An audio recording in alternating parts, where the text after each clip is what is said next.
Bonjour à toutes et à tous, bienvenue dans On refait le CFR, l'émission qui débriefe des manches du championnat de France des rallyes, 5e rendez-vous de la saison, ou 6e si vous nous avez suivis depuis le début de l'année. Et bien évidemment, ce soir, on va débriefer du 49e rallye Aveyron-Rouergue Occitanie qui s'est déroulé le week-end dernier. Vous l'avez suivi très certainement avec nous sur la chaîne YouTube CFR TV. Puis bien sûr, avant de démarrer cette émission, on vous le rappelle, c'est le lancement de la grande soirée du CFR, puisqu'à 21h30, on vous donnera rendez-vous sur Canal Plus Sport 360 pour découvrir le Rallye Club avec Stéphane Gentil, Rallye Club qui reviendra bien sûr sur les temps forts de ce rallye. Pour démarrer cette émission, déjà dans un premier temps, on va y aller étape par étape. On reçoit à nos côtés sur ce premier plateau celui qui a pris la deuxième place de ce rallye Aveyron-Rouergue Occitanie. Il est avec nous, c'est Léo Rossel. Salut Léo.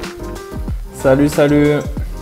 Bon, et puis on reçoit également un team manager conquis, je pense, à la suite justement de ce rallye, le team manager justement du team PH Sport by Minerva Oil qui est avec nous, qui a fait le doublé, on le rappelle, à Rodez. C'est Bernard Cala qui nous fait le plaisir d'être avec nous. Bonjour Bernard.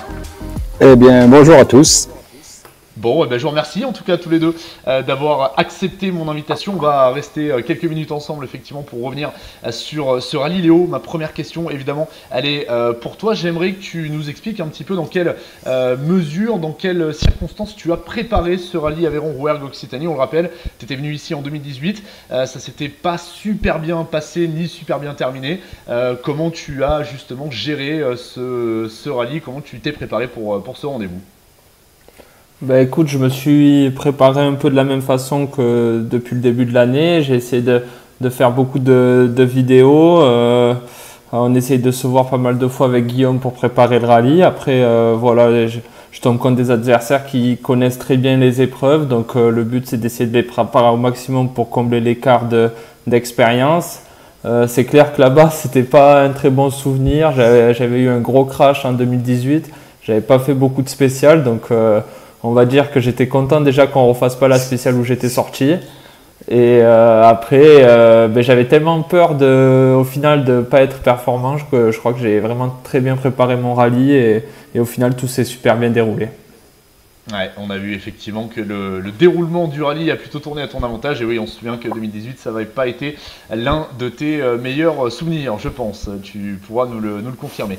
Bernard, depuis ce début de saison, on a vu effectivement Eric Camilly, qui n'est pas avec nous d'ailleurs aujourd'hui, on le salue, qui est le vainqueur, on le rappelle, de ce rallye Aveyron-Rouergue Occitanie. On a vu Eric, on a vu Léo effectivement jouer quand même au sommet de la hiérarchie sur les premiers rendez-vous de cette saison. Néanmoins, effectivement, il faut le dire, c'est vrai que vos deux voitures étaient peut-être un petit peu en dessous sur les différents résultats qu'on avait vus. Est-ce qu'au départ de ce rallye, Bernard, il y avait une réelle volonté de remettre justement le team PH Sport by Minerva Oil au sommet de la hiérarchie de ce championnat de France des rallyes? Alors, pour résumer un peu le début de saison, on était plutôt dans le match les trois premiers rallyes. Le Touquet avait pas été à l'avantage de la C3, mais on avait été plutôt dans le coup. Le Charbot, oui, Eric était très bien placé et Léo également, mais divers choix de pneus nous ont pas permis d'être au top. L'Antibes a été plus ou moins compliqué, effectivement, de nouveau avec les choix de pneus. Et par contre, à l'Alsace, on est passé complètement à côté du match. On n'a pas été très bon, surtout avec Eric. Avec Léo, ça avait été un petit peu mieux, mais une crevaison et puis une petite touchette l'ont éloigné du match. Et on avait, effectivement, on déteste perdre, forcément. Nous, on est là pour gagner des courses, c'est l'ADN de l'entreprise. Et du coup, là, de commencer le rallye et d'être d'emblée dans le match avec Léo et avec Eric, de jouer pour les premières places à quelques dixièmes pour Léo avant l'abandon de Johan. Oui, c'était un très bon rallye parce qu'on avait retrouvé cette performance qui nous avait manqué aux Vosges. On a plutôt bien préparé le rallye avant en faisant une bonne séance d'essai, en repartant sur des fondamentaux qu'on connaissait. Et le résultat, ça s'en fait sentir directement. Ah oui, on l'a vu parce que oui, c'est vrai, on en parlait en off justement Bernard, même si il y a eu des faits de course qui oui, ont eu un avantage pour vous, c'est certain. Il faut se rappeler, c'est important de se rappeler que dès le début de ce rallye Aveyron-Rouergue Occitanie, vous étiez dans le coup effectivement pour la victoire, ce qui aurait présagé une magnifique bataille. Ça a été une très belle bataille, avec un petit peu moins de voitures que prévu certes, mais ça a été une très très belle bataille. On va en reparler dans quelques instants bien sûr. Léo, ma prochaine question elle est pour toi justement, pour parler de ce début de rallye. On a vu que tu étais cette fois-ci vraiment dans le coup dès l'entame du rallye. Tu nous avais confié à plusieurs reprises sur nos différents supports que tu avais peut-être parfois un petit peu de mal à te mettre dans le coup sur les débuts de rallye et que tu arrivais peut-être plus facilement à hausser le rythme en deuxième journée. Là par contre, on a vu que tout de suite, dès la première étape, tu étais dans le match. Qu'est-ce qui a changé? Il y a eu un déclic depuis le début de la saison pour toi? Non, je pense que surtout en début d'année, je voulais pas faire d'erreur. Je voulais vraiment faire tous les kilomètres avec la voiture pour prendre un maximum d'expérience. Quand on découvre par exemple le charbot, je connaissais pas, donc c'est dur de se lancer dans une spéciale sans savoir comment la voiture va réagir. Donc voilà, on se disait toujours de garder une petite marge. Sur les seconds tours, j'étais jamais très loin d'eux. Donc je savais que si j'arrivais à accrocher leur rythme dès le premier tour, sur un deuxième tour, ils n'allaient pas beaucoup m'en mettre. Donc écoute, je pense que c'est beaucoup l'expérience qu'il fait depuis le début de l'année, de ne pas avoir fait trop d'erreurs depuis le début d'année. Et voilà, on commence à se lâcher petit à petit. Je me sens super bien dans la voiture, elle me donne vraiment beaucoup de confiance. Donc en tout cas, on prend beaucoup de plaisir. Donc ma petite carrière que j'ai, dès que j'ai pris du plaisir, les chronos étaient présents. Donc depuis le début de l'année, on prend beaucoup de plaisir. Donc les chronos, ils suivent des fois c'est un peu moins bien, mais on essaye surtout de ne pas forcer la partir à l'erreur. Ouais, ça promet en tout cas effectivement pour la suite, et on l'a vu ce week-end, la régularité aura été la clé. C'est vrai que peut-être un petit peu moins d'attaque peut-être que certains parfois pour toi Léo, mais on l'a vu justement, ça t'a permis d'aller assez loin dans cette hiérarchie. Bernard, ils sont impressionnants quand même vos deux pilotes de pointe, on va dire, parce qu'il y en a d'autres, mais en tout cas sur championnat de France des rallyes asphalte, Eric Camilly d'un côté, on le rappelle, Léo Rosset de l'autre, c'est sa première saison en championnat avec une telle auto. Comment vous jugez justement les performances de vos deux équipages? Alors, en ce qui concerne Eric, on connaît forcément sa grande vitesse de pointe et son expérience. Donc, quelque part, c'est pas une surprise de l'avoir aux avant-postes, bien qu'il ait un tout petit déficit de connaissance du terrain par rapport à des gens comme Johan Bonato. La vraie très bonne surprise, effectivement, c'est Léo. On peut comparer par rapport à ce que faisait Hugo Margaillard l'année dernière en rallye, où, si je me rappelle bien, il a dû faire son premier scratch au rallye du Var. Alors que Léo, si je dis pas de bêtises, a dû faire des scratchs à tous les rallyes auxquels il a participé cette année. Et effectivement, sa vitesse de pointe et son adaptation sont, à mes yeux, hyper impressionnantes, parce que je le voyais pas aussi vite jouer dans le match pour la victoire. Et il s'est battu dès le charbot finalement aux avant-postes. Donc c'est un excellent début de saison. Et avec deux équipages qui ont cette vitesse de pointe et cette régularité, cette sûreté, je pense que effectivement on va finir par continuer à gagner encore des rallyes. Léo, il lui manque encore 2 places qu'il n'a pas fait. Il lui manque la première place et la 3e place. Donc je ne sais pas à quel moment on va les faire, mais c'est prévu d'ici à la fin de l'année.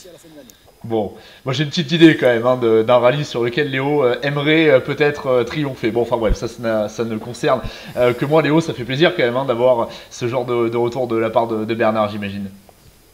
Non, c'est sûr que ça fait plaisir. Je pense que Bernard, il en a vu passer des gros, des costauds avant moi. Mais voilà, le but qu'on s'était donné, c'était vraiment d'essayer d'apprendre la voiture. Moi, j'ai, on va dire qu'une chance, si Citroën, Minerva ou Michelin à la fin de l'année me disent que c'est fini, je suis pas sûr que j'arriverai à remonter dans ce genre de voiture. Donc, j'essaye de prendre au maximum les conseils qu'ils me donnent. C'était le but du début de saison, d'essayer de faire le moins d'erreurs possible pour apprendre au maximum et essayer de se lâcher en deuxième partie de saison. Donc, écoute, on a passé la deuxième partie de saison, on va essayer de se lâcher un peu plus pour les prochains, mais le but c'est surtout pas faire d'erreurs pour essayer de continuer le plus longtemps possible. Eh ben, ça promet effectivement. Léo, j'ai quelques questions à te poser, enfin en tout cas ce sont les internautes qui ont des questions à te poser. On va faire un petit jeu très simple, je vais te les afficher à l'écran, tu vas nous les lire, tu vas y répondre, sans langue de bois bien sûr, évidemment. C'est parti pour la première question. Comment te sens-tu à bord de la C3 Rallye 2 au passage? Hâte de te voir au Critérium des Cévennes. Dylan.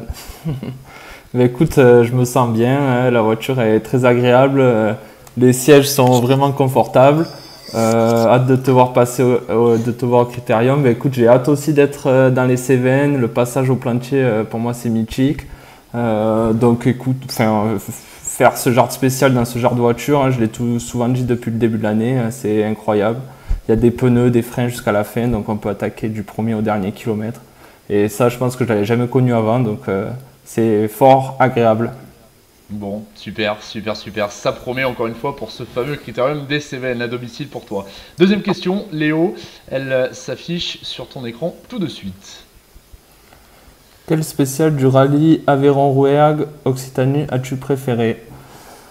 Écoute, je pense que les plus longues, c'était vraiment incroyable, que ce soit Moirazès ou Campories. C'est vraiment des spéciales mythiques. Alors, c'est pas les spéciales qui m'ont le plus réussi du week-end, mais je pense qu'on a pris vraiment un pied d'enfer dans chacune d'entre elles. C'est là où on apprend le plus. Donc, on va dire que les deux mythiques étaient vraiment incroyables aussi. Ok, ok, ok. Et puis, écoute, troisième question, la voici. Quel est ton rallye préféré parmi ceux au programme du championnat de France? J'ai pas de rallye préféré, honnêtement. J'adore le Touquet. Je vais dire, plus on est dans la galère, dans la boue, tout ça, plus je me régale. Plus c'est dur et mieux c'est. J'adore le Vosgien. J'ai toujours bien réussi là-bas, toujours performé. Après, le Cévennes, c'est plus pour le côté à la maison, le passage des Plantiers qui est pour moi incroyable, l'arrivée sur Montpellier, mais on va dire que j'ai très vite attaqué un championnat de France à rouler, pas trop dans les rallyes de la région, donc c'est pas le rallye où j'ai le plus d'expérience dans les Cévennes. Ok, ok, ok. Bon, on va suivre ça, hein, du coup, et puis on verra comment justement tu géreras cette fin de saison et notamment ce rendez-vous. Merci Léo pour tes réponses, Bernard. On le rappelle, hein, résultat parfait pour le team PH Sport by Minerva Oil sur ce rallye Aveyron-Rouergue Occitanie.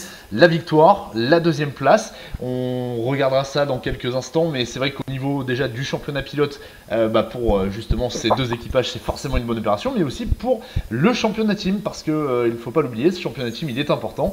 On sait que ça a une certaine valeur justement aux yeux de nos différents teams engagés en championnat de France des rallyes. Justement, vous remontez, en tout cas vous regrappillez quelques points, qualité désormais de 176 points au championnat, toujours à la deuxième place derrière le team CHL Sport Auto, mais ça revient, ça revient, ça revient. Ça va être quoi la stratégie là pour la fin de saison pour vous, Bernard?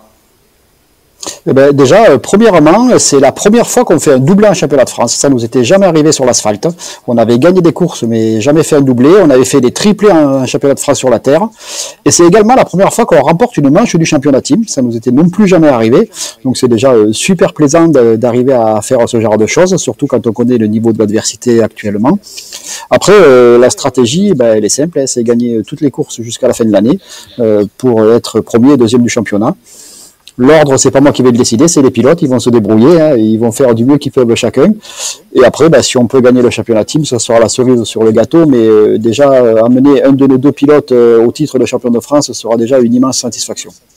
Eh oui, parce que tout est relancé aussi à ce niveau-là. On va bien sûr regarder ça dans quelques instants. Mais c'est clair que tous les enjeux sont, en tout cas toutes les ambitions sont possibles et les enjeux sont multiples. Léo, on l'a compris, premier podium en championnat de France des rallyes. Premier podium scratch bien sûr parce qu'il y avait eu des victoires notamment dans le cadre de la Stellantis Motorsport Rally Cup l'an dernier. Qu'est-ce que ça fait de monter sur le podium après tous les efforts fournis, après justement ce début de saison qui est plutôt ultra prometteur? C'est la consécration ou c'est qu'une étape parce que l'objectif il est autre pour toi d'ici la fin de l'année? On peut dire que c'est un peu les deux, hein. C'est la consécration parce que on l'espérait. On travaille beaucoup pour essayer d'avoir ce genre de résultats et après on espère que c'est qu'une étape parce qu'on veut gagner. C'est le but, on va dire, ultime de tout pilote. Donc je pense qu'il faut passer par des podiums pour pouvoir gagner. Il faut aussi passer par des 5e places ou par des crevaisons à certains moments. Donc écoute, on a un peu tout vécu depuis le début de l'année. Maintenant, on espère vivre une victoire. Eh ben, il n'y a pas de raison. En tout cas, c'est tout ce qu'on va te souhaiter. Avant de terminer ce plateau, messieurs, on va regarder le classement général, bien sûr, de ce rallye Aveyron-Rouergue Occitanie avec, comme Bernard Piala nous le disait, le doublé du team PH Sport by Minerva Oil avec la victoire d'Eric Camille et de Benjamin Veillas, suivi de Léo Rossel et de Guillaume Mercoire. On va noter aussi la très belle 3e place de Raphaël Astier et de Marie-Noël Ratier qui remportent la manche de roues motrices. Et puis dans quelques instants, on aura notamment Jean-Michel Dacugna avec nous pour parler de la suite de ce classement classement. En tout cas, ça promet pour la fin de la saison, on l'a dit, on le répète, les différents championnats sont un petit peu relancés avant les vacances. Et justement, ma question, messieurs, que je voudrais vous poser, qu'est-ce que vous avez prévu de beau là pour les vacances? Parce qu'on va pas se retrouver forcément tout de suite pour ce qui est du championnat de France des rallyes asphalte. Léo, dis-nous tout. Quel est ton programme? Ben écoute, je fais un petit rallye vers chez moi dans 15 jours. La voiture était prête, elle devait faire des essais parce qu'elle part à La Réunion. Donc au lieu de faire une séance d'essai, on fait un petit rallye régional par chez moi. Donc ça c'est super cool, c'est tout avec le team de mon frère donc, qui m'aide énormément de son côté pour que je réussisse à progresser dans la voiture. Et après en août j'ai la chance de me marier. Donc ça va m'occuper pas mal de temps, un bon mois je pense de préparation même si on est en plein dedans, donc beaucoup de bonheur et je vais revenir en force au Mont Blanc avec les batteries qui seront bien chargées. Félicitations d'avance en tout cas Léo. Bernard, un été qui n'est pas tout à fait lancé en tout cas pour ce qui est des vacances parce qu'on le rappelle et d'ailleurs ça sera à suivre sur la chaîne YouTube CFR TV, le rallye Terre de Langres qui arrive dans quelques jours maintenant, dans quelques jours parce que c'est pas prochain effectivement. Donc au-delà de la casquette de team manager, il y a aussi une casquette un petit peu organisationnelle, on le rappelle pour vous. Donc ça va être une fin de mois de juillet assez chargée j'imagine Bernard. Alors oui, effectivement, on a le rallye Terre de Langres la semaine prochaine.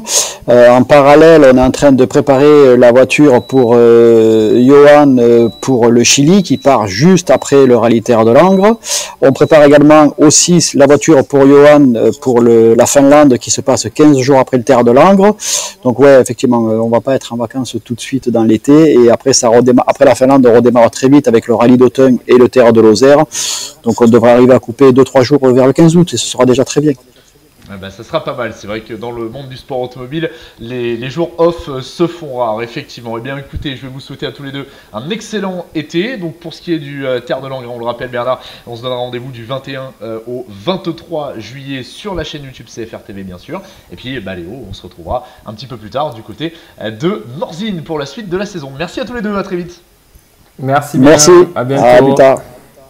On est de retour pour le deuxième plateau dont refait le CFR dédié bien sûr au rallye Aveyron-Rouergue Occitanie et c'est bien sûr un plateau typiquement aveyronnais, typiquement local que nous vous proposons pour poursuivre cette émission. On a la chance déjà d'avoir à nos côtés sur ce plateau le président du comité d'organisation de ce 49e rallye Aveyron-Rouergue Occitanie qui est avec nous, c'est Jean-Claude Bessaou. Bonjour Jean-Claude.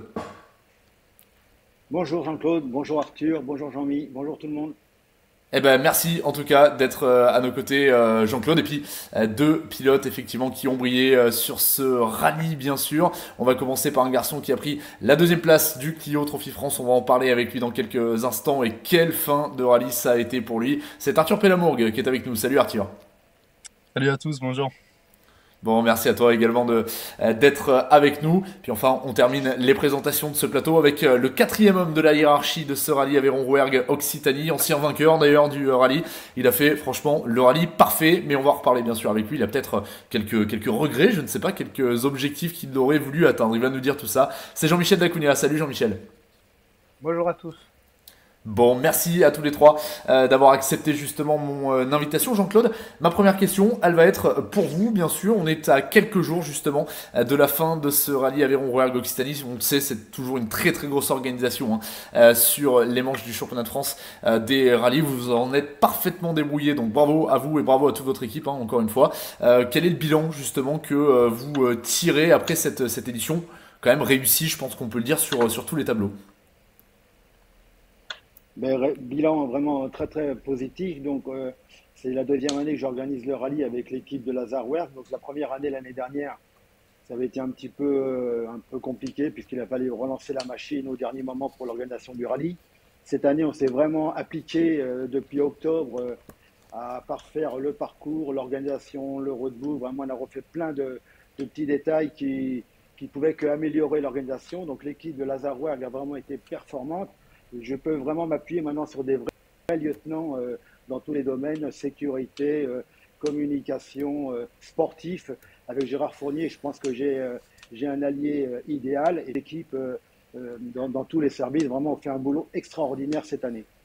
Eh ben super, bravo encore une fois à toutes celles et ceux qui justement vous ont accompagné sur ce rallye, Jean-Claude. Ça a été véritablement un très très beau rendez-vous. Ma deuxième question, elle est pour toi, Arthur. On va rappeler un petit peu ton début de saison au sein du Clio Trophy France, qui avait failli commencer par une victoire assez extraordinaire d'ailleurs du côté du Touquet. On va pas revenir sur la fin de ce rallye bien sûr, même si voilà, il est quand même bon de préciser que tu avais été quasiment en tête de bout en bout. Un beau retour du côté d'Antibes après justement cette sortie de route au Touquet qui, j'imagine, avait tout pour te remettre un petit peu d'aplomb et remettre la machine en route, le moral justement dans le bon sens. Comment tu abordais justement ce rallye Aveyron-Rouergue Occitanie à domicile, devant tes proches, devant tes partenaires, devant toutes les personnes qui comptent pour toi? Forcément, il y avait quelque chose de particulier, j'imagine, au départ de ce rallye. Ouais, bah alors forcément, comme tu l'as dit, on a fait en sorte au rallye d'Antibes de se retenir, de ne pas se mêler à la bataille pour la victoire pour être sûr d'arriver au WEC dans des bonnes conditions. Après, voilà, ça reste le Clio Trophy. Les pilotes, je vais pas dire qu'ils sont chez eux partout, mais ils sont très rapides partout. Donc forcément, on voulait essayer de performer, mais sans savoir avant le départ si on arriverait à jouer vraiment devant ou dans le peloton qui suit. Donc après, pour ce qui est de la pression, honnêtement, je sais pas, c'est plus un confort d'être à la maison. Non, je dirais pas de la pression, c'est plaisant. Ça fait plaisir, on se dit qu'on va passer et arriver. En plus, pour l'anecdote, l'arrivée est vraiment au pied de mon appartement, l'arrivée finale. Donc voilà, c'est plus du plaisir qu'autre chose. Ah ouais, c'est le retour le plus rapide de tout le championnat, là pour le coup, de toute la saison 2023, c'est clair. Eh bien, on verra justement que ça t'a plutôt bien réussi et que tu as réussi à briller. Jean-Michel, tu es arrivé avec là aussi une casquette d'outsider clairement confirmée, et peut-être même un petit peu plus. Moi, j'aimerais que tu nous dises un petit peu quels étaient tes objectifs au départ de ce rallye. On le rappelle, tu l'as remporté, ce rallye, en 2015. Tu as signé quelques podiums également sur ce rallye Aveyron-Rouergue Occitanie qui évidemment est important, hein, au même titre que pour Arthur à tes yeux. Comment tu as préparé justement ce rendez-vous? Nous, on s'est appliqué justement à bien préparer ce rallye avec mon équipe CHL. On avait fait des essais assez poussés et on avait fait un rallye, le rallye du Forest, juste avant pour un petit peu se confronter à la compétition, voilà, avec une auto qui avait un petit peu évolué. J'avais vraiment à cœur de faire un joli résultat sur ce rallye du championnat de France chez nous. Et voilà, mon objectif clairement était d'être juste derrière les quatre avions de chasse, on va dire, hein, voilà, les quatre ténors du championnat de France, et d'être en contact avec, je me voyais bien avec William Wagner, et voilà. Mais je comptais pas trop sur ce haut niveau de performance des Alpines avec Cédric et Raphaël.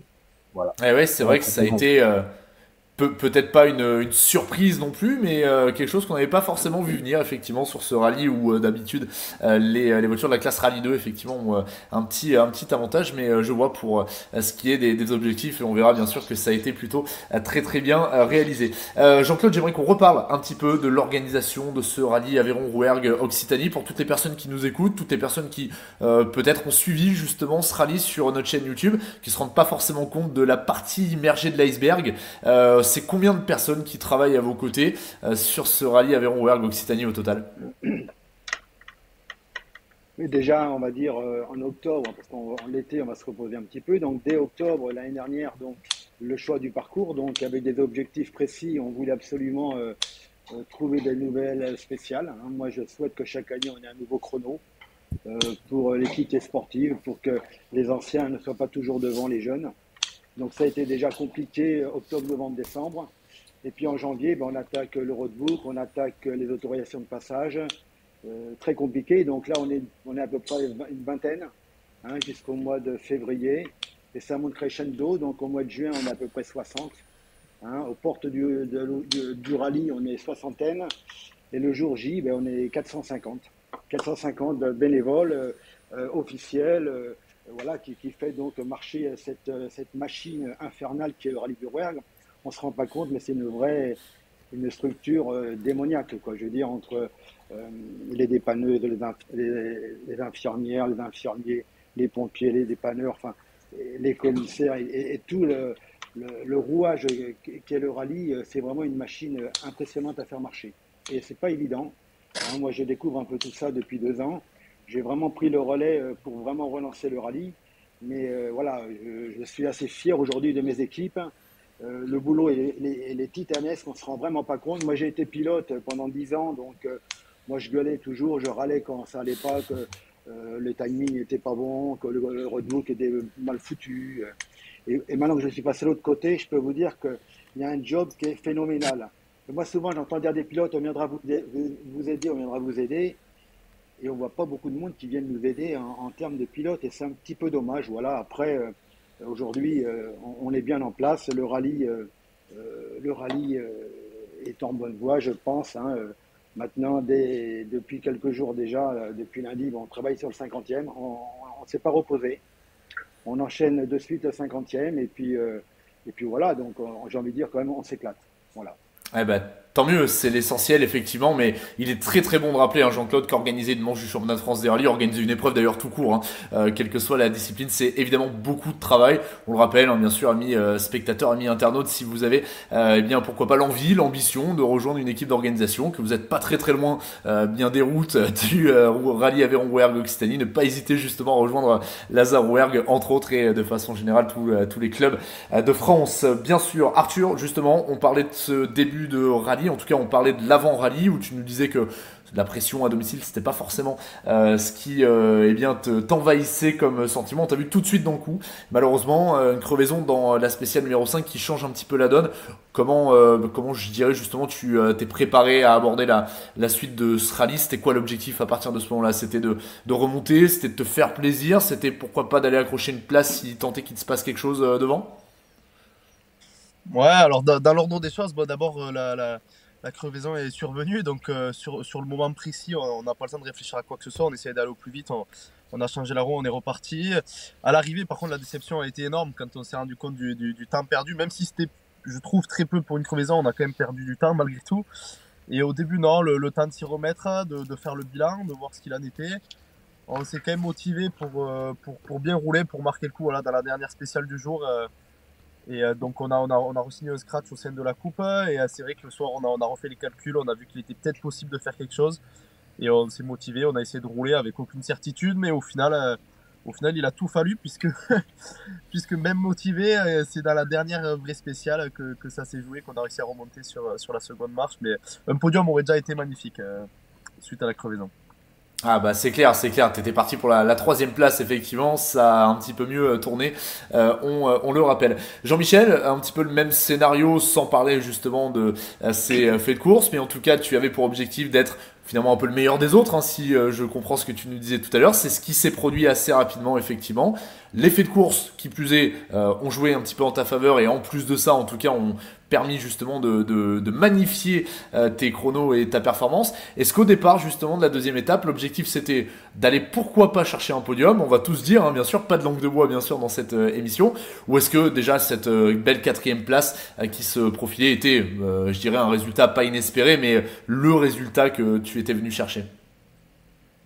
Oui, t'as un peu tout résumé. Effectivement, comment dire, inconsciemment, je savais que la quatrième place serait, enfin, sauf erreur de ma part, serait la place finale, mais toujours avec l'espoir et c'est ce que j'ai essayé de faire, hein, d'aller chercher des chronos pour essayer de mettre la pression à Raphaël et sait-on jamais de récupérer cette troisième place du podium.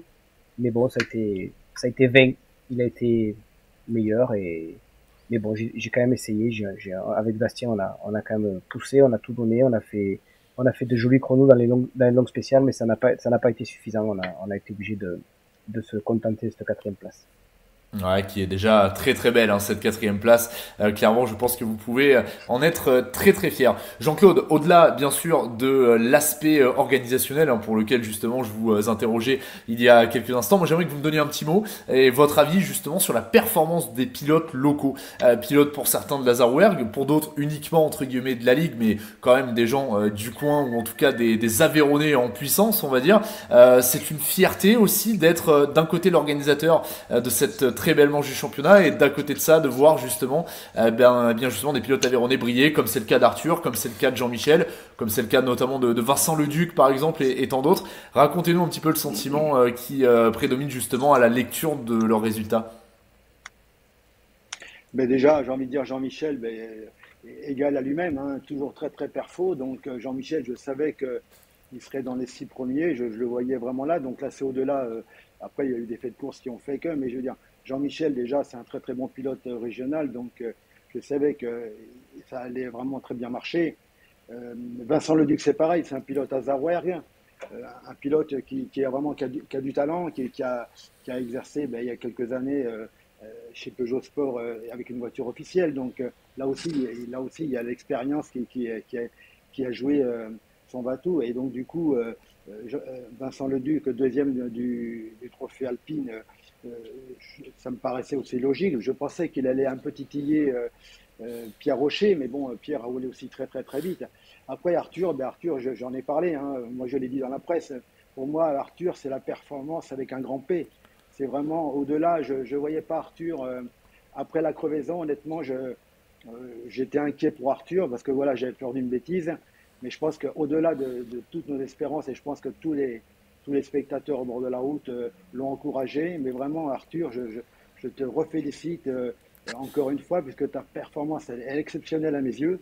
Hein, crevaison 1 minute 20 dans une coupe, je sais de quoi on parle, donc vraiment tu as mis de côté la déception et puis tu as cravaché. Dommage qu'on n'a pas fait Campouriez au premier tour parce que malgré tout, tu aurais pu gagner le trophée. Voilà, donc félicitations à tous les Aveyronnais, même les régionaux, locaux, même loin dans le classement. Je pense que déjà, les pilotes régionaux, déjà, le plus important, c'est de terminer. Hein, c'est de terminer le rallye. On l'avait concocté un joli parcours cette année. Voilà, je pense qu'aujourd'hui, la messe est dite, c'était une belle épreuve. Voilà.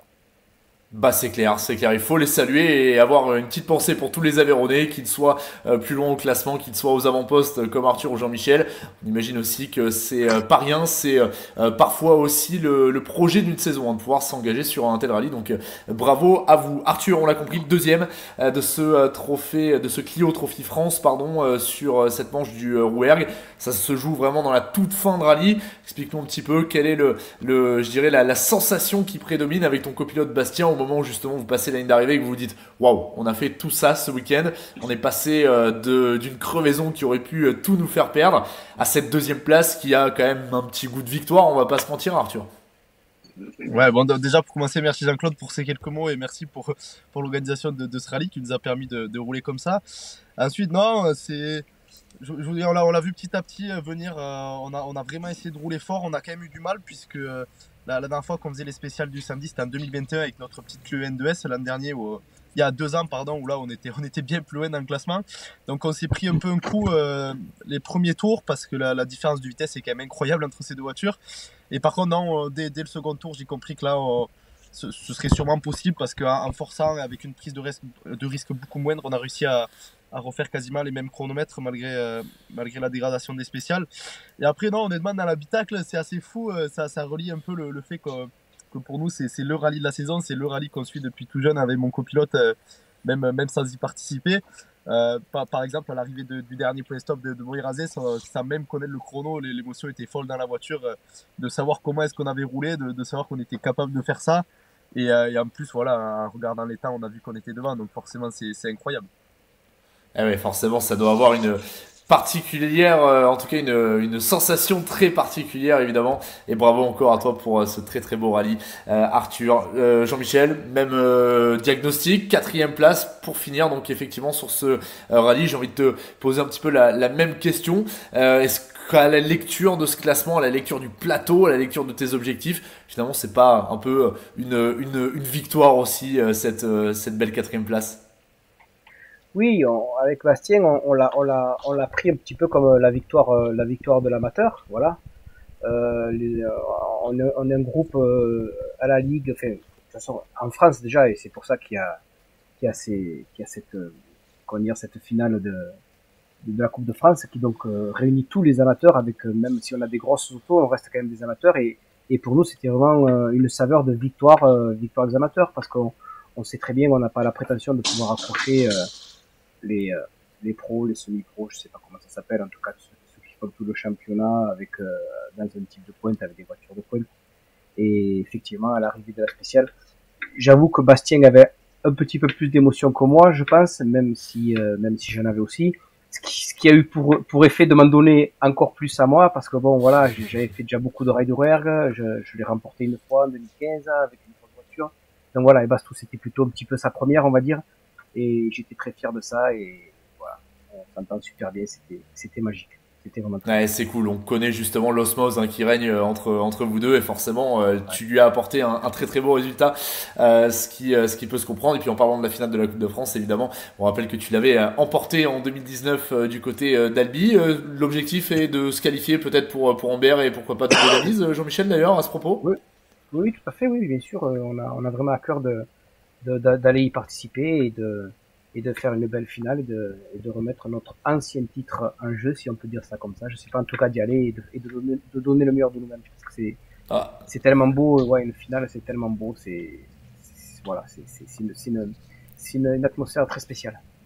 Ouais, je crois qu'on reste vainqueur de finale de Coupe de France toute sa vie. Effectivement, c'est un peu comme les Jeux Olympiques. C'est un petit peu la même chose. Avant de se quitter, messieurs, on va se replonger dans les classements. Pardon, Jean-Michel, oui, excuse-moi, je t'ai coupé.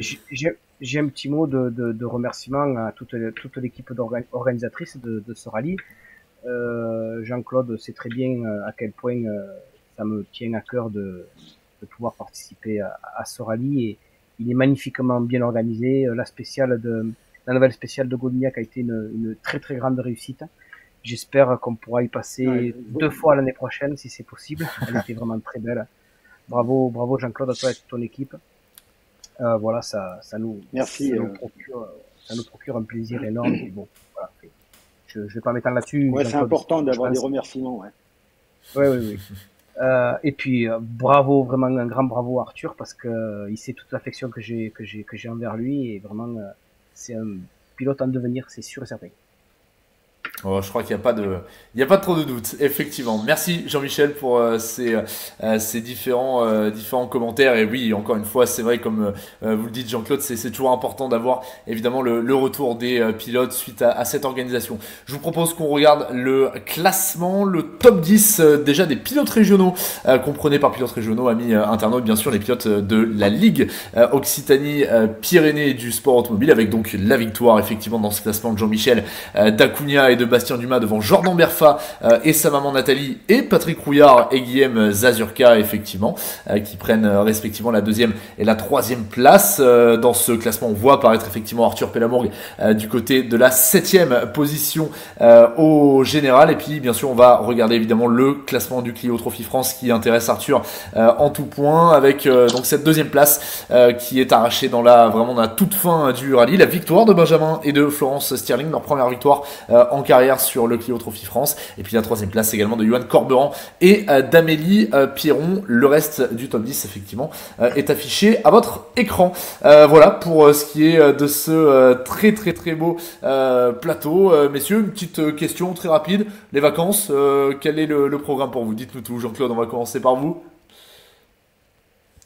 Déjà oui, j'ai repris un peu le boulot là, parce qu'il y avait un petit moment où j'étais pas au boulot, donc les vacances au mois d'août, et puis dès septembre avec les équipes parcours, on va imaginer quelque chose d'intéressant pour le 50e, essayer d'aller voir si on peut récupérer les spéciales d'antan, peut-être, de voir si on peut boucler du Villecontal, du Salcurant, du Pont-Salar. Voilà, on va voir pour le 50e, on espère vraiment faire quelque chose de magique. Voilà. Ah, ça serait extra effectivement de retrouver des tronçons aussi simples. Je vois que ça fait sourire et Arthur et Jean-Michel, donc je pense qu'il valide, il valide effectivement voilà, va nous donner choix. un coup de main. Ah, voilà, bon, le message est passé, ce sera pas gratos, les gars, vous l'avez compris. Bon, Arthur, quel est le programme là de ces prochaines semaines, ces prochains mois, avec peut-être effectivement la suite de la saison en ligne de mire? Ouais, alors déjà, je suis très content, ça offre des vacances à ceux qui m'aident, à mon père, à Loïc, qui passe énormément de temps depuis le début de la saison, notamment suite à Otouquet. Donc déjà, oui, ils vont partir en vacances tranquilles. Et ensuite, non, moi gentiment, je vais me repencher vers la préparation du prochain rallye déjà, puisque les 2 prochaines manches s'enchaînent.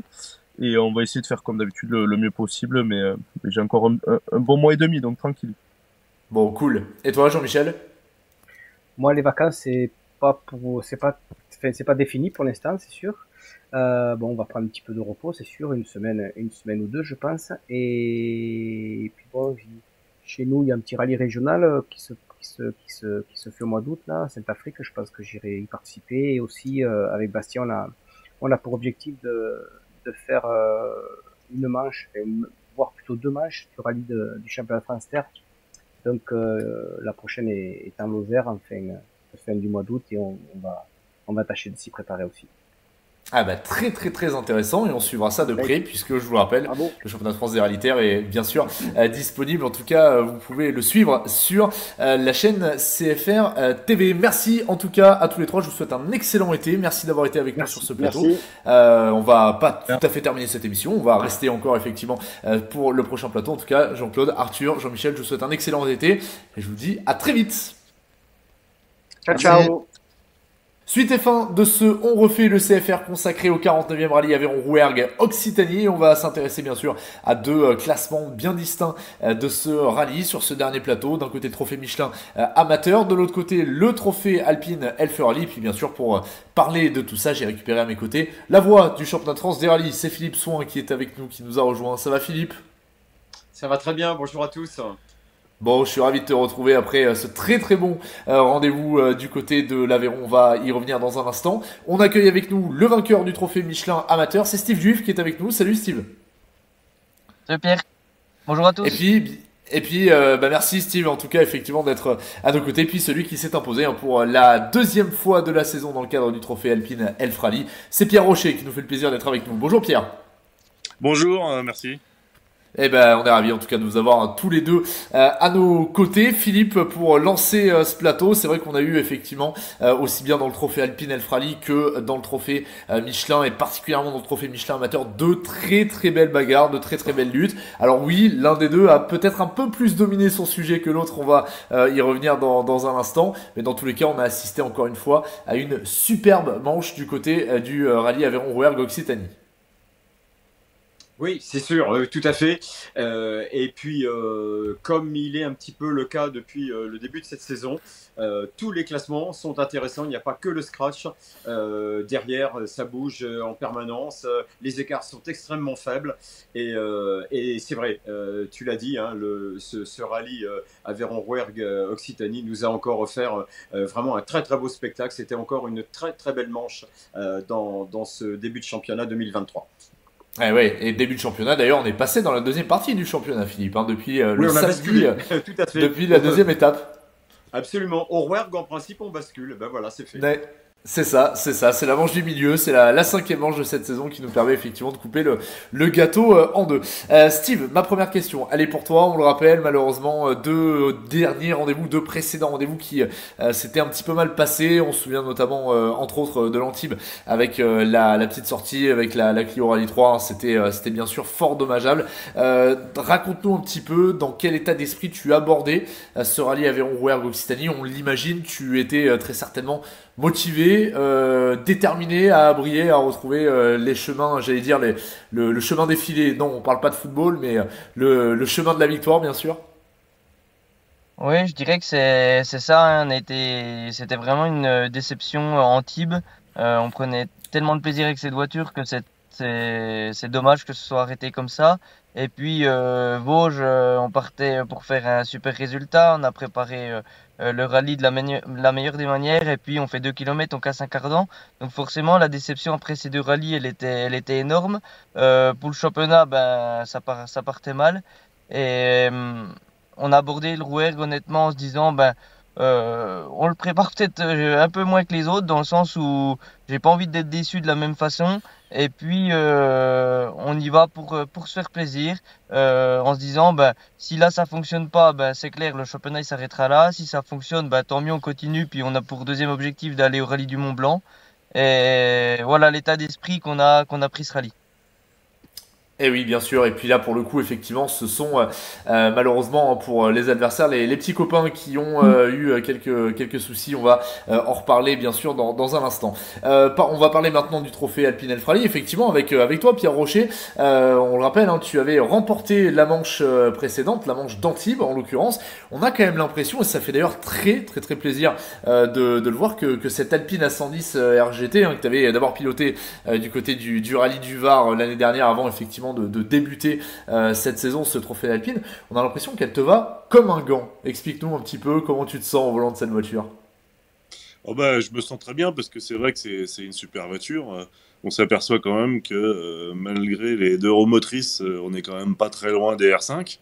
Voire peut-être sur certains profils, on pourra même jouer avec quelques R5 dans le top 10 du classement. Donc c'est un peu le but, notamment Mont Blanc parce que les montées sont un peu plus faciles pour nous, on va dire, avec le moteur. Donc non, c'est une auto très chouette. On prend énormément de plaisir et puis leur work, c'est un rallye que j'apprécie particulièrement. Donc on était heureux de pouvoir venir là avec. Ah bah on peut le comprendre effectivement, et puis dans le lot des rallyes qui pourraient pourquoi pas jouer en la faveur de l'Alpine, on était tout à l'heure avec Léo Rossel qui a forcément peut-être un rallye de prédilection à domicile. Je pense que bon, il y en a un aussi qui devrait peut-être bien te convenir à domicile et qui devrait effectivement permettre à l'Alpine de lâcher les chevaux. Rentrons un petit peu dans le vif du sujet de ce rallye. Dès la première étape, Steve, effectivement, on parlait tout à l'heure des faits de course qui ont frappé bon nombre de tes concurrents en l'occurrence. C'était le cas de Thomas Chauffret qui a été malheureusement l'un des premiers effectivement à être sur la touche. Ça change la donne dans l'approche, dans la suite de ce rallye justement? Non, enfin, je veux dire que ce soit Thomas avec la Rallye 3, il y avait aussi Frédéric avec la grosse escorte Groupa, on s'est dit quand même que ça allait être difficile. Donc, on voit Thomas abandonner. Après, nous, le concurrent direct, c'est Ludo Jeudi. Donc, là, à ce moment-là, des premiers abandons, ça change rien. Puis je dois dire que le feeling qu'on avait dans la voiture, il était très bon, hein. On a fait un super setup au moment du shakedown et on se sentait en pleine confiance. Et puis, on n'avait pas l'impression de prendre des risques immesurables et la performance, elle était là. On se sentait bien en tout cas. Ok. Et puis oui, dans le cadre de ce trophée Michelin amateur, effectivement, il faut souligner la présence, et malheureusement ça s'est arrêté un petit peu plus tôt que prévu, de Frédéric Rénal. D'ailleurs, Philippe, je crois qu'on lui a pas porté trop chance à notre ami Frédéric Rénal, parce qu'on a passé un bon petit moment avec lui à l'assistance, malheureusement, et c'est vrai qu'il n'a pas pu malheureusement défendre ses chances par la suite. Pierre, j'aimerais qu'on analyse un petit peu aussi ton début de rallye, un début de rallye prudent, monté en puissance crescendo jusqu'à cette ES5 où effectivement avec l'expérience qu'on te connaît, tu as réussi à prendre les commandes pour plus les lâcher. C'est comme ça, en fait, la lecture là que j'en fais, c'est comme ça que tu as construit ton rallye. Début tranquille, on monte en puissance au fur et à mesure des spéciales, et quand il a fallu faire parler l'expérience, on a tapé du poing sur la table. Ah, c'est pas tout à fait comme ça que je l'avais construit, non. En fait, je comptais bien prendre les commandes dès la première spéciale. Le fait est que dans celle-ci, je dois être un peu moins bon que dans d'autres. Et j'y suis pas arrivé. C'est vrai que c'est une spéciale qui est quand même on va dire très piégeuse, qui se salit beaucoup. Et avec l'Alpine, j'avais peut-être pas encore mesuré tout à fait la façon dont je devais piloter. La deuxième spéciale après, qui était une belle spéciale aussi, mais toute nouvelle. Malheureusement, on s'est perdu dans les notes. Je me suis retrouvé à faire les 3/4 de la spéciale sans les notes. Donc forcément, ça aide pas. Après, je blague pas ma copilote. C'est des choses qui arrivent. Je dirais qu'on s'est perdu un peu tous les deux dans notre compréhension du truc. Et bon, c'est des choses qui arrivent. Et puis après, malheureusement, la numéro 3, on aurait déjà dû faire la différence, je pense. Mais elle a été annulée avec la sortie de Hugo. Bon, c'est des choses qui arrivent, c'est comme ça. Et puis dans la 4, rebelote, c'était la même que le matin. J'arrive pas à faire le scratch pour très très peu. Mais effectivement, dans la 5, qui était celle qui avait été annulée le matin, j'ai roulé pareil que le matin et je pensais pas faire autant de différence. Mais la preuve en est, c'est que c'est une spéciale que je connais très très bien depuis quand même assez longtemps, que j'aime beaucoup, Camporiez, et c'est ça qui a dû faire la différence. Ah, c'est sûr que ça a dû y jouer un petit peu, j'imagine. Pas parce que non plus je roule que sur des spéciales que je connais par cœur, mais le fait est que j'ai pas encore totalement l'Alpine bien en main. Donc j'arrive mieux à retranscrire quand je connais bien et ce qu'il faut faire avec l'Alpine, pour l'instant que quand je connais moins bien, quoi. Mais quand j'aurai l'Alpine bien en main, après, la connaissance aura moins d'impact. Ouh là là, ça y est, les concurrents du trophée Alpine Elf Rally tremblent parce que tu nous dis que tu ne l'as pas encore en main et pourtant on verra que ça s'est quand même très très bien passé. Philippe, j'imagine que tu as pas mal de questions à poser aussi bien à Steve qu'à Pierre. Écoute, Ouais. je te laisse prendre les commandes. Oui, eh ben, je reste dans la foulée de ce que vient de dire Pierre, justement. C'est vrai que à l'arrivée du rallye d'Antibes que tu remportes, t'étais pas vraiment très très content de ton pilotage. Est-ce que là, à l'occasion de Surware, tu as appris beaucoup sur l'auto, même si tu as encore pas à 100% peut-être de ce que tu es capable de faire avec cette voiture, mais est-ce que tu sens que ça vient et est-ce que tu sens que sur la fin de saison, ça va être nettement, nettement mieux, que tu as encore pas mal de progression à obtenir avec cette Alpine? Nettement mieux, non, faut pas exagérer non plus. C'est ce que je disais, c'est-à-dire que les spéciales de ce week-end, comme Campouriez ou Moirazes, que je connais parfaitement, j'ai réussi à plus profiter du potentiel de l'auto. Et dans ces spéciales-là, ce week-end, j'étais allez, à 95%. On était très proche de ce qu'on peut faire de mieux, je pense, avec l'Alpine. Sans comparer, bien sûr, avec Raphaël Astier ou Cédric Robert, parce qu'ils n'utilisent pas tout à fait la même chose que nous, notamment sur l'essence. Donc avec ce qu'on a là, je dis pas que je vais prendre une demi au kill non plus le prochain coup sur toutes les spéciales. Ce que je veux dire, c'est qu'effectivement, quand je connais bien le terrain, comme là les deux grandes, j'arrive à m'exprimer avec l'Alpine parce que je répète un peu ce que je sais faire par rapport au terrain. Quand c'est des nouvelles spéciales, c'est là qu'il va falloir que j'apprenne encore un peu et me mettre au niveau, puisque si j'avais roulé dans Rodel, comme j'ai roulé dans Campouriez, je pense que ça aurait fait mieux que ça. Après, effectivement, on va pas prendre une demi au kill non plus, faut pas exagérer. Et c'est plus des automatismes et je dirais ouais, les bonnes distances de freinage. Enfin, c'est que des petites choses qu'il faut que j'adapte, même quand je connais pas le terrain avec une voiture que je connais pas encore parfaitement. Mais oui, quand même deux autos très différentes, hein, ce que tu as conduit auparavant et puis cette voiture. En ce qui concerne Steve, d'un point de vue purement comptable, Steve, avec cette victoire, tu reviens ex aequo au classement du Trophée Michelin Amateur avec Ludo Jeudi, 69 points, je crois, tous les deux.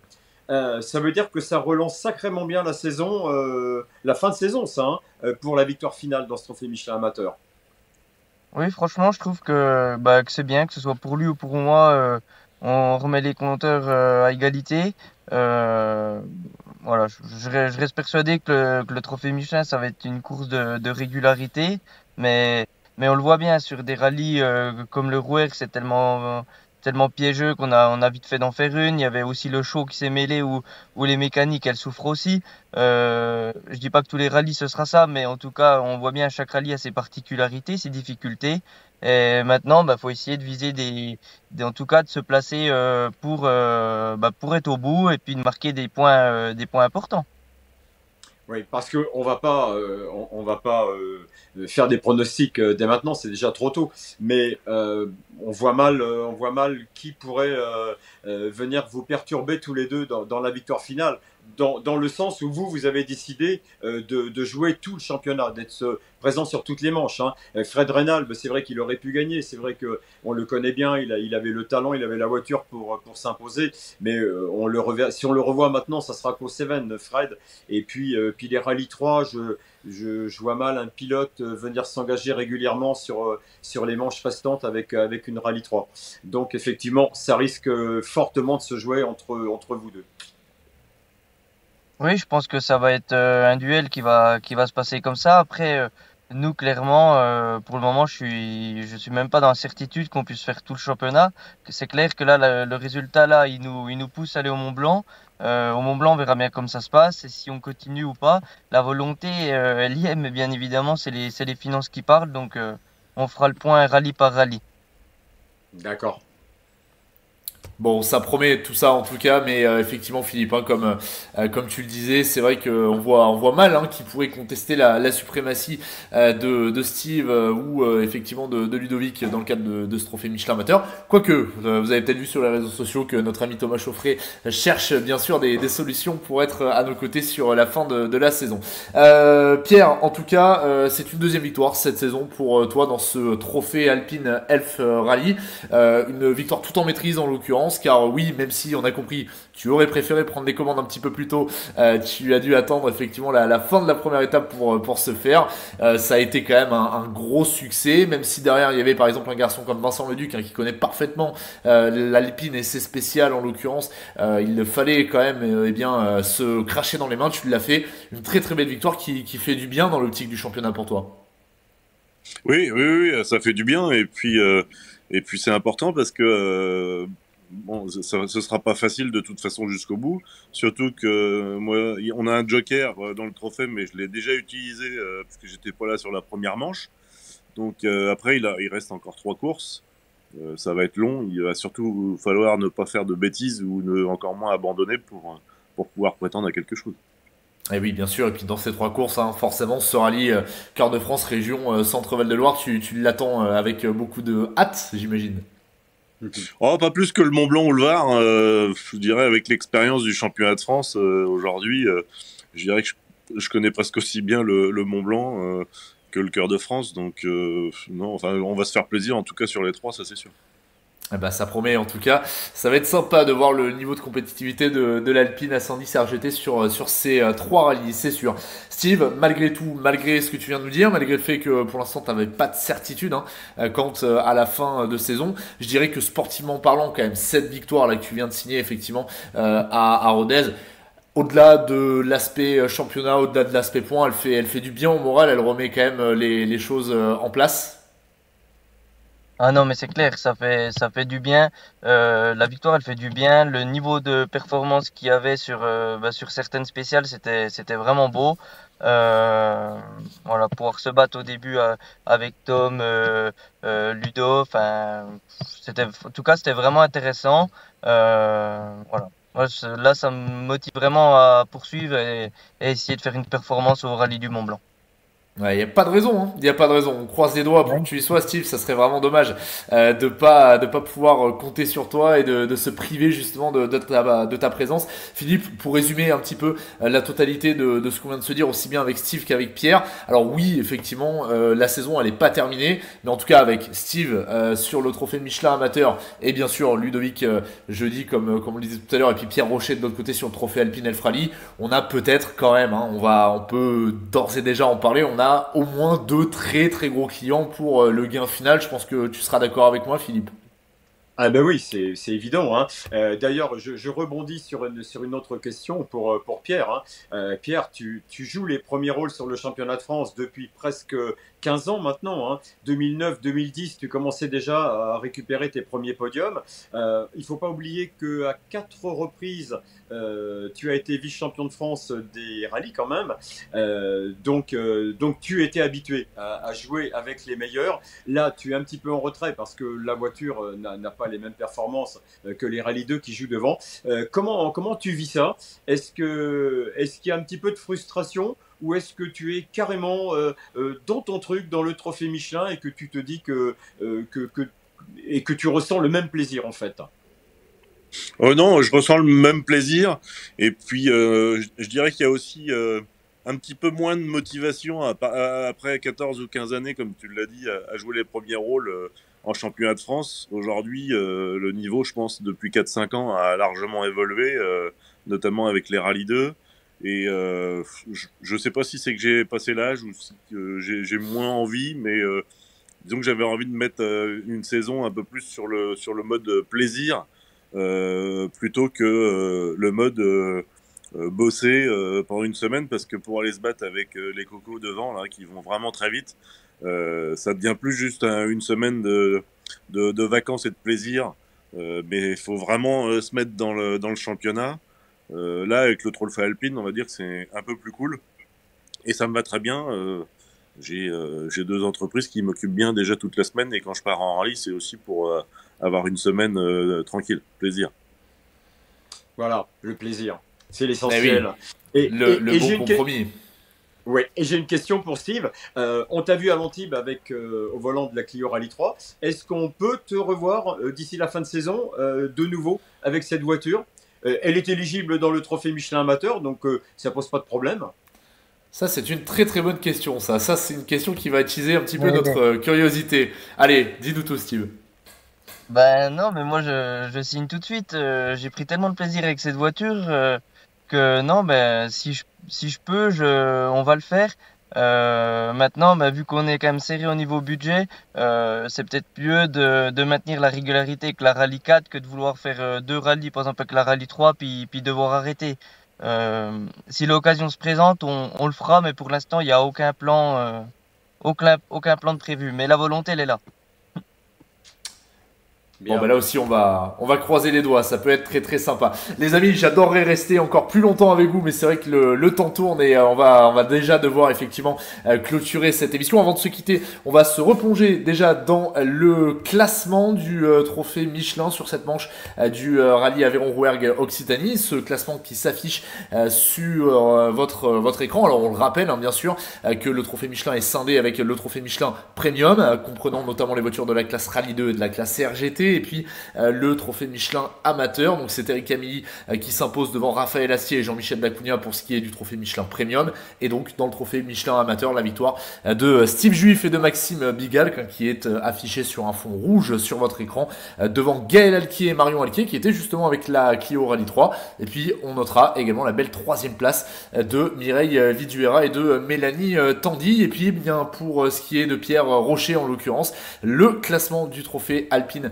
Elf Rallye qui s'affiche sur votre écran avec la victoire donc de la famille Rocher devant Vincent Leduc et Caroline Puel à domicile, et puis Ludo Godard et Mathieu Boll-Richard qui eux aussi ont brillé. Voilà pour les différents classements qui concernent ce plateau. C'est déjà l'heure des vacances pour vous trois là. Qu'est-ce que vous avez prévu? Dites-nous tout, allez, avant de terminer cette émission. Philippe, c'est où qu'on va te retrouver là? Tu vas te balader un petit peu cet été? Oui, le bord de l'Atlantique dans une dizaine de jours, voilà. Bon, attention, ne le dis pas trop fort parce que tu vas avoir des hordes de fans qui vont venir jusqu'à toi. Steve, Pierre, c'est quoi le programme là pour cet été? Dites-nous tout. Pour moi, le mois de juillet, ça va être au boulot pour l'instant, et puis une partie du mois d'août sur la Côte d'Azur. Ok. Et toi, Steve? Ben moi, les vacances, c'est dans 2 semaines. On part en famille dans le sud à la Grande Motte. Bon, ben parfait.